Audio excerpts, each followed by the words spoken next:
Hey guys, welcome back to my YouTube channel Vanshika's Skills. Today I present a beautiful painting. The painting name is The.dreamer girl. So basically मैं इस painting में use करूँगी acrylic colour and artist water colour. So let's start. मैंने इसको पहले ही थोड़ा सा draw कर लिया था. अगर आपको अच्छे से आता है तो आप डायरेक्ट कलर से भी ड्रॉ कर सकते हैं.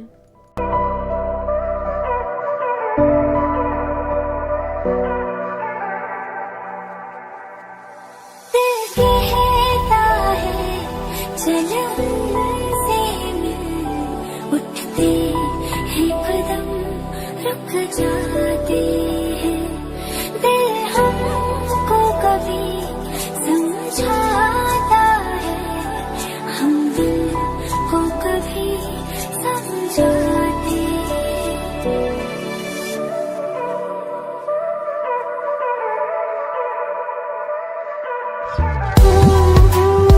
हम इसको और सुंदर बनाने के लिए यूज़ करेंगे flat brush number 7.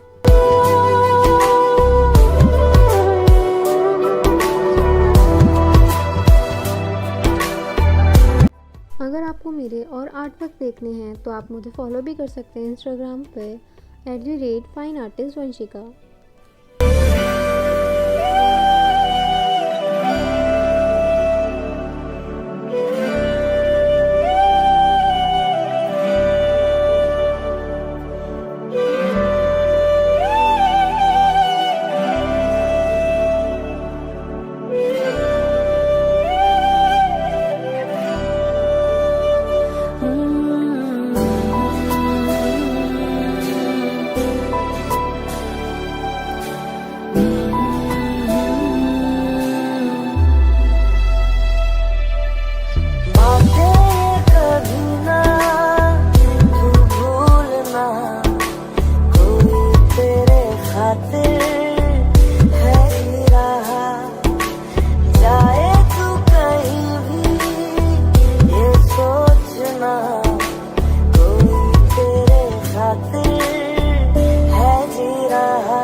Any queries, let me know in the comment section. Thanks for watching. Bye bye guys.